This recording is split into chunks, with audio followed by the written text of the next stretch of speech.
Assalamualaikum warahmatullahi wabarakatuh. Salam sejahtera, selamat pagi semuanya, selamat datang di kuliah Teknik Bioproses. Sebelum kuliah dimulai, silahkan mengisi presensi DC Master ya nanti ya. Kemudian saya akan membagikan materi untuk hari ini. Apakah presentasi saya sudah terlihat belum? Sudah, Bu, sudah terlihat. Oke. Ya, jadi em, kuliah ini adalah teknik bioproses, kodenya TPT 3322. Ya, jadi ini ada beberapa gambar ya, gambaran ilustrasi apa sih bioproses itu. Kita, ya, nah misalnya di sini nih ada keju. Kursor saya terlihat nggak di screen? Terlihat, Ibu. Siap. Nah, ini ada keju. Keju itu kok bisa jadi keju? Ada apa dengan susu? Kok bisa jadi keju? Nah, keju itu salah satu bentuk eh, hasil produk dari teknik bioproses. Kemudian ini gambar kedua, ini adalah gambar reaktor. Reaktor atau di dalam bioproses itu kita spesifik sebut sebagai bioreaktor karena kita menggunakan reaksi biologis. Kemudian ini ada beberapa pipet, kemudian juga Eppendorf dan peralatan-peralatan dalam bioproses. Nah, yang hijau ini yang menarik ini adalah alga dalam reaktor bioproses. Nah, untuk kuliah ini pengampunya ada dua. Yang pertama adalah dosen koordinator mata kuliah ini, Dr. Joko Nugroho Wahyu Karyadi, STP MN, dan yang pengampu kedua yaitu saya. Di sini ada kontak email kami, jadi kalau selama perkuliahan teman-teman misalnya mau izin atau ada pertanyaan yang ingin disampaikan, silahkan hubungi kami melalui email ya. Nah, selain menggunakan si master, kuliah ini juga menyediakan learning management system dengan ELOC, yaitu teman-teman nanti bisa register ke kuliahnya. Nama kuliahnya S1 TPB Teknik Bioproses. Ini ada enrollment key-nya. Di sana saya akan memberikan materi-materi yang saya sampaikan di kelas, kemudian penugasan, penilaian, kuis-kuis juga akan saya sampaikan melalui ELOC. Jadi silakan nanti kalian login ke sana. Nah, outcome atau tujuan. Tujuan dari kuliah ini sesuai dengan mandat kurikulum kita ya, itu mencakup student outcome satu, yaitu mampu mengaplikasikan pengetahuan matematika, ilmu pengetahuan alam, dan atau material, teknologi informasi, dan ilmu keteknikan dalam bidang biosistem. Kemudian juga student outcome yang keempat, mampu mengidentifikasi, merumuskan, menganalisis, dan menyelesaikan permasalahan teknik pertanian dan biosistem. Nah, student outcome tadi bisa tercapai gitu dengan indikator-indikator di bawah ini, yaitu yang pertama tuh setelah mengikuti kuliah ini, kalian diharapkan mampu memahami literatur yang terbaru, yang paling terkini tentang fermentasi dengan menggunakan mikroba dan biokatalis. Kemudian, SO41 diharapkan kalian setelah mengikuti kuliah dapat mengidentifikasi manfaat maupun kekurangan dalam penggunaan enzim sebagai biokatalis ataupun mikroorganisme dalam industri bioproses. Kemudian, SO4.2 yaitu mampu merancang strategi implementasi desain bioproses pada kegiatan praktis berdasarkan aspek teknologi maupun ekonomi. Jadi kuliah ini akan membekali kalian bagaimana mendesain sebuah bioreaktor yang bagus sesuai dengan kebutuhan materi, kebutuhan lingkungan, dan sumber daya yang ada. Dan juga SO43 yaitu mahasiswa mampu mendesain bioreaktor. Kemudian selain mendesain, kita juga akan belajar mengevaluasi desain dan juga mempresentasikan hasil analisa pada stakeholder yang relevan. Nah, ini di sini dalam konteks kuliah di sini stakeholder yang relevan yaitu kepada dosen dan juga kepada teman-teman sejawat gitu ya kan. Nantinya kalau misal kalian lulus dari kuliah ini dan kalian nanti masuk ke industri kerja, masuk ke pabrik itu diminta untuk desain eh, desain proses, desain reaktor. Nanti kan kalian harus mempresentasikan kepada atasan misalnya. Nah, di mata kuliah ini kita akan belajar bagaimana mendesain, mengevaluasi, dan juga menyampaikan desain kalian. Nah, susunan bahan ajar, ini nanti dokumen lengkapnya ada di RPKPS yang saya upload di Elok juga. Kita ada 14 pertemuan plus UTS dan UAS. Nah, di sini dosen pengampunya SM adalah saya, JN adalah Bapak Joko. Pertemuan pertama hari ini tentang pengenalan teknik bioproses, kemudian kedua fermentasi dengan mikroba dan enzim sebagai biokatalis. Kemudian pertemuan ketiga kita akan belajar manfaat, kekurangan bioproses. Kemudian pertemuan keempat dilanjutkan dengan Pak Joko. Beliau sangat expert di bidang komposter ya. Jadi beliau akan mengajarkan reaksi anaerob dan kebutuhan oksigen dalam reaksi anaerob itu seperti apa. Nah, kemudian pertemuan kelima kalian akan belajar kinetika reaksi aerob. Kemudian keenam optimasi digester anaerob. Dan ketujuh kalian akan dituntun untuk membuat komposter. Jadi dosen di sini sifatnya adalah fasilitator. Sekarang media belajar sangat banyak ya, kalian bisa eksplorasi. Tapi dalam kuliah ini tahap-tahap yang akan kalian pelajari. Kemudian UTS nanti soalnya dari saya dan juga Pak Joko dan dilanjutkan dengan setelah UTS itu ada 7 pertemuan lagi. Pertemuan ke-8 adalah teknik bioproses dalam bidang pangan, seperti tadi kayak susu kok bisa jadi keju, bisa jadi yogurt, roti kok bisa dari tepung kok bisa jadi empuk. Nah, itu nanti kita akan belajar itu. Kemudian teknik bioproses dalam pengolahan produk lokal. Nah, ini khusus ya tujuannya karena eh, produk pertanian itu kan kita tersedia banyak, apalagi di tiap daerah itu berbeda. Jadi untuk bisa lebih melihat eksplorasi potensi lokal, kita akan belajar bagaimana kita mengelola produk-produk lokal dengan teknologi bioproses. Kemudian pertemuan ke-10 kita akan belajar tentang unit operasi dalam industri bioproses. Jadi alat-alat apa saja yang dibutuhkan, kemudian perhitungannya, kesetimbangan masanya seperti apa, desain ukuran reaktornya bagaimana agar optimal. Kemudian yang ke-11, desain bioreaktor. Ini hampir berhubungan dengan kuliah ke-10, tapi kita akan belajar lanjutan. Karena kalau kalian desain reaktor itu kan kalian harus menghitung kebutuhan oksigennya berapa, pH-nya optimal berapa. Nah, itu kita akan belajar di situ. Nah, setelah pertemuan ke-11 ini, teman-teman akan mempunyai proyek kelompok. Jadi nanti kalian dibentuk dalam beberapa kelompok, kemudian tiap kelompok akan diberikan studi case untuk membuat desain reaktor. Nah, di pertemuan ke-12 dan ke-13 kita akan evaluasi progres. Setiap pertemuan kalian akan mempresentasikan hasil dari kinerja kalian selama 1 minggu itu udah sejauh mana progres reaktor kalian. Nah, di pertemuan ke-14 adalah presentasi final dan ujian lisan. Nah, kenapa ujian lisan ini untuk ngecek pengetahuan dari masing-masing anggota kelompok ini benar-benar paham nggak gitu. Jadi nanti setelah selain presentasi, kalian juga akan ditanya masing-masing anggota kelompok. Jadi diharapkan walaupun kerjanya tim, tetap ada kontribusi setiap anggota dan kalian masing-masing paham gitu apa yang dikerjakan. Kemudian penilaian, paling besar persentase penilaiannya adalah project atau case base. Ini tadi capaian pembelajaran mata kuliah poin yang ingin dicapai, mencakup semuanya.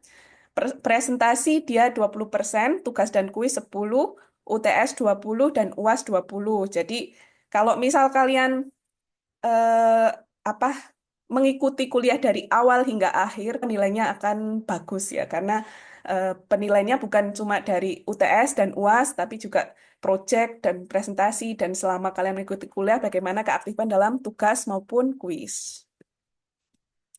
Nah, oke. Sampai di situ, di silabus ada pertanyaan tentang silabus? Silahkan. Oke, belum ada yang mau bertanya tentang silabus. Kita lanjutkan. Ini evaluasi utama, evaluasi pertama bukan utama. Apa sih yang kalian pikirkan tentang teknik bioproses gitu? Kalian tahu nggak teknik bioproses itu? eh, Misalnya apa yang ada di gambaran pikiran kalian ketika kalian mendengar teknik bioproses? Nah, silakan kalian ketik di HP atau di komputer menti.com, kemudian masukkan kode 1164 0150.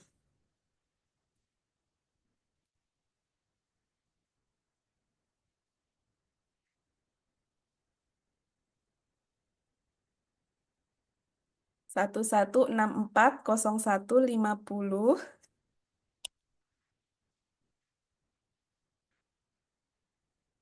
Oke, jadi di sini ada beberapa jawaban ya.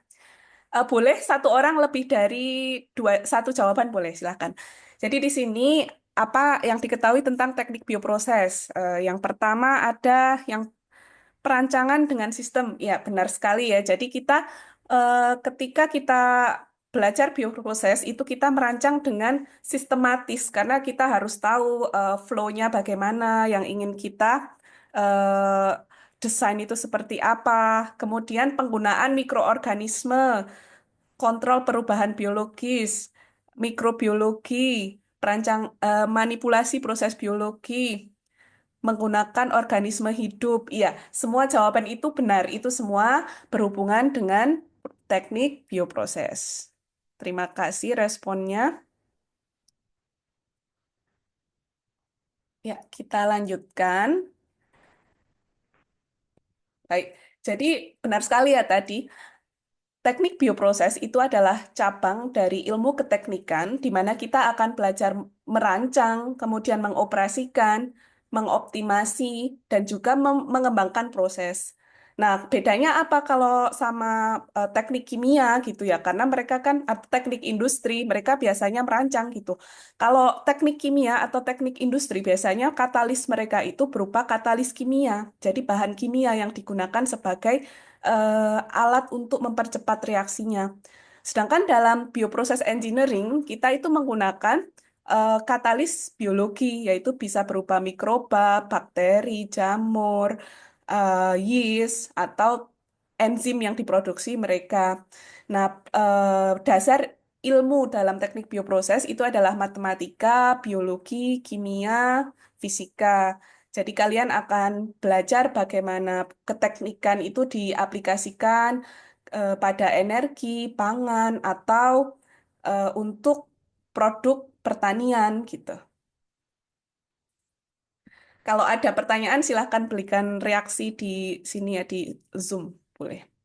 Nah, selanjutnya adalah sektor aktivitas pada teknik bioproses. Di sini kita melihat dari 4 aspek, yaitu level teknologi, ekonomi, volume produk, dan juga dari level industrinya.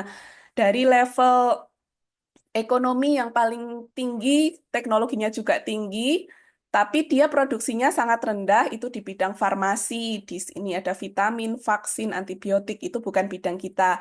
Nah, kemudian teknologi moderat, ekonominya moderat, dan juga produk volumenya juga moderat, maksudnya middle gitu yang kita produksi, tidak terlalu besar, tidak terlalu kecil. Itu di bidang kimia maupun di bidang agroindustri ya, di bidang kita ada misalnya asam amino, enzim, biomasa, asam organik, polimer, bahan tambahan pangan.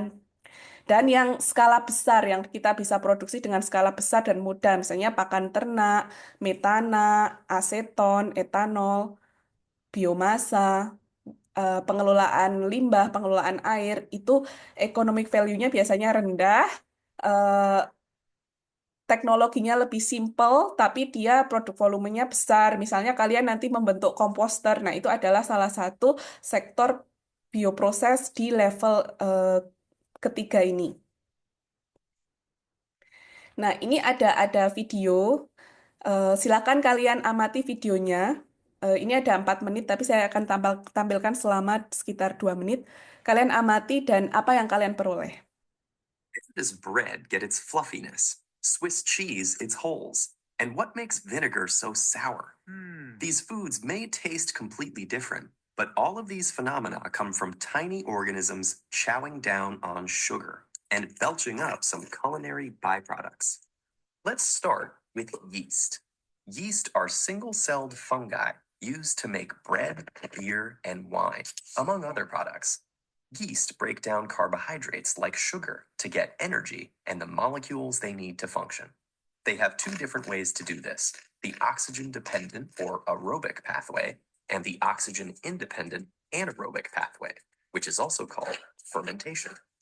When you bake bread, yeast can use both pathways, but they normally prefer to start with the anaerobic process of fermentation. In this process, ethanol is produced in addition to CO2. No, bread isn't alcoholic. Small amounts of alcohol that are secreted evaporate during baking. In the aerobic or oxygen-dependent pathway, the yeast consumes some of the sugar and produce carbon dioxide gas, or CO2, and water. In both processes, the CO2 accumulates and creates tiny bubbles. These bubbles get trapped by gluten and create a sponge-like structure that gives the bread its soft texture. Wine also. Oke. Nah, informasi apa yang kalian dapat dari video? Ada yang mau menyampaikan? Jadi tadi itu ada contoh kenapa kok keju ada lubang-lubangnya, roti kenapa bisa jadi empuk gitu. Kemudian bir kenapa bisa menjadi alkohol. Nah, itu ternyata ada peran mikroba di situ. Jadi mikroba itu seperti makhluk hidup, mereka membutuhkan energi untuk hidup. Jadi mereka butuh makanan. Nah, makanan mereka dari mana? Dari gula, dari karbohidrat yang ada di bahan mentah. Misalnya kalian menggunakan bahan roti itu apa? Tepung ya, tepung. Nah, tepung itu kan dia terbentuk dari susunan beberapa macam karbohidrat. Nah, karbohidrat itu yang akan dipecah oleh yeast, oleh mikroorganisme dimakan karbohidratnya sehingga yeast itu dia membentuk produk metabolisme berupa energi, panas, CO2 dan juga alkohol. Nah, CO2 itulah yang dia akhirnya membentuk apa poros-poros di dalam roti sehingga dia menjadi fluffy. Tapi kenapa roti pada akhirnya roti kok nggak ada alkoholnya gitu. Padahal pada proses fermentasi itu dia si yeast itu menghasilkan alkohol ya karena eh, dalam proses fermentasi si roti itu si alkohol menguap selama proses baking. Nah, sedangkan kalau di bir tadi ya, karena dia anaerob ya, bir itu kan anaerob atau tidak menggunakan oksigen, jadi dia ditutup sehingga alkoholnya terakumulasi di dalam begitu. Jadi nanti kita akan tahu kenapa kok bir itu, kita akan bahas lebih lanjut kenapa bir itu bisa lebih lebih asam atau keju itu lebih asam gitu ya. Apa proses metabolisme yang terjadi dalam produk-produk tersebut. Ya, jadi ini kita ambil contoh dulu, contoh bioproses pada proses biorefinery hemiselulosa ya. Jadi kalau misalnya kalian punya biomasa ya, ini contohnya adalah hemiselulosa. Jadi kalau dinding sel tanaman ya dari pohon-pohon itu, kalau kita lihat lebih dekat gitu, ada 3 komponen yaitu selulosa, lignin dan juga hemiselulosa. Nah, lignin ini adalah komponen yang dia sifatnya itu sangat keras dan biasanya em, dia sebagai penghalang atau sebenarnya kalau dalam tanaman dia sifatnya menguatkan struktur fondasi dari tanaman ya. Tapi kalau kita ingin valorisasi biomasa ini kadang lignin ini menjadi eh, kesulitan kita lebih sulit mendapatkan produk kalau ligninnya belum dikeluarkan. Jadi biasanya kalau kita punya biomasa kemudian ingin kita masukkan ke dalam industri bioproses, kita pertama harus pretreatment biomasa tersebut bisa dengan pemanasan steam, dengan air, dengan hidrolisis asam atau dengan pretreatment biologi dengan enzim mikroba tadi. Nah, kemudian setelah pretreatment kita hidrolisis biomasa sehingga kita mengeluarkan ligninnya. Jadi lignin kita keluarkan. Nah, setelah lignin keluar itu akan menjadi sugar atau gula yang dapat difermentasi. Jadi ketika eh, dalam komponen biomasa tadi ada selulosa, hemiselulosa, dan lignin. Ligninnya keluar, itu tinggal hemiselulosa dan selulosanya itu dapat jenis gula kedua karbohidrat gula itu bisa difermentasi. Nah, fermentasi ini kita adalah menggunakan mikroorganisme. Nah, mikroorganisme itu dia menghasilkan enzim. Nah, dalam proses fermentasi ini enzim inilah yang berfungsi memecah rantai-rantai gula itu menjadi produk-produk sederhana. Jadi ibaratnya kalau misal kalian punya Gula ya, ini gula. Satu, dua. Ini misalnya ini gambaran rantai gula. Sebenarnya kalau gula itu gambarnya segi 5, segi 6 tergantung ikatannya. Tapi misalnya ini gula. Gula kalian itu strukturnya panjang gitu. Nah, dalam proses fermentasi ini, enzim yang diproduksi oleh mikroba ini akan bekerja di sini. Dia akan memecah rantai-rantai dari gula itu. Sehingga itu rantai mana yang dipecah itu adalah tergantung spesifikasi dari enzim. Karena enzim itu adalah dia adalah protein yang sifatnya itu spesifik atau bekerja pada daerah-daerah tertentu. Sehingga kalau rantai kimia yang panjang dari gula ini dipecah oleh enzim, nanti dia bisa membentuk single sugar. Jadi seperti ini, jadi gula-gula sederhana. Misalnya di sini kita dapat xylose, glukos. Nah, kalau misal kalian sering pakai pasta gigi itu kan biasanya ada komposisi xylose. Misalnya kalian beli produk makanan itu ada glukosa. Nah, itu adalah hasil-hasil teknologi bioproses gitu. Salah satu contoh hasil teknologi bioproses. Jadi setelah fermentasi dihasilkan gula-gula sederhana berbagai macam jenis untuk bisa digunakan itu kita separasi, ada proses separation di sini begitu. Selanjutnya contoh bioproses lainnya adalah memproduksi biofuel atau minyak yang terbarukan. Karena kalau kita tahu bahwa sumber minyak itu tidak terbarukan dan dia butuh diproduksi dalam jangka waktu yang sangat panjang, sedangkan biomasa itu sustainable, sehingga kita memanfaatkan biomasa. Jadi dengan biomasa yang kita fermentasi itu bisa membentuk beberapa asam, asam asetat, propionat, butirat. Nah, dari asam ini kita bisa namanya hidrogenasi, jadi penambahan atom hidrogen. Kita menghasilkan alkohol seperti etanol, propanol, butanol. Nah, kemudian dehidrasi atau pengurangan molekul air, sehingga kita menghasilkan alkana seperti etilen, propilen, dan butan. Nah, ini bisa menjadi komposisi sebagai minyak. Nah, proses fermentasi itu membutuhkan mikroorganisme, bisa natural atau yang sudah ada di situ, kemudian atau dengan menambahkan mikroorganisme dari luar. Kemudian juga kita membutuhkan nutrisi atau lingkungan yang mendukung pertumbuhan mikroba ya, mau nutrisi, kemudian pH atau keasaman, aktivitas air, dan juga lingkungan yang mendukung, misalnya suhunya atau cair atau padat, kebutuhan oksigen, dan dimensi dari reaktor. Kemudian ini adalah fase pertumbuhan mikroorganisme. Jadi mikroorganisme itu kalau masuk ke lingkungan baru, gimana sih mereka? Nah, pertama mereka akan beradaptasi. Nah, proses adaptasi ini disebut lag phase atau proses lag.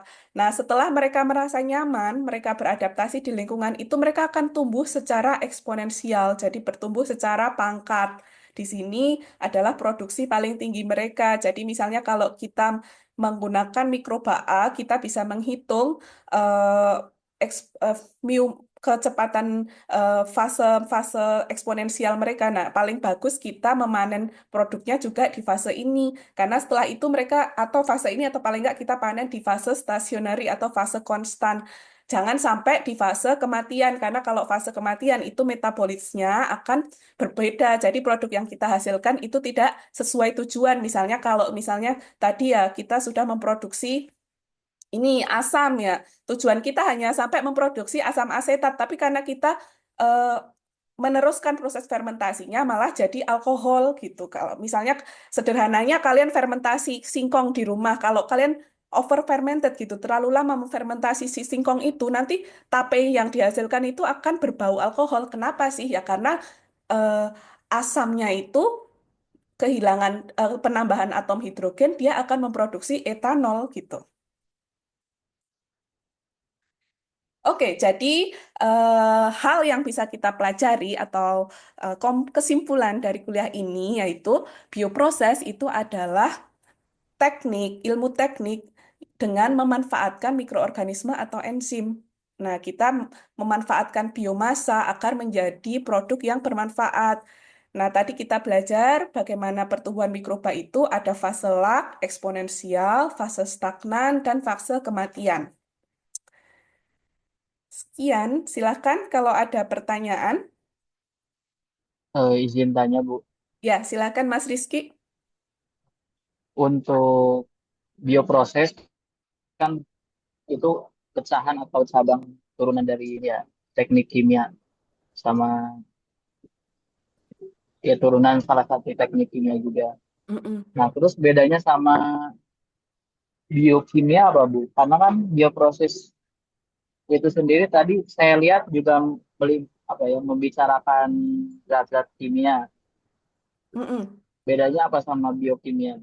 Iya, jadi sebenarnya kita bukan overlapping ya, tapi kita bisa mengatakan bahwa biokimia itu ya bioproses. Mereka, karena kimia mereka kan juga ingin menjadi lebih sustainable. Jadi dari katalis kimia mereka ingin eh, juga beralih ke katalis biologi, sehingga mereka membuat ilmu cabang biokimia, memanfaatkan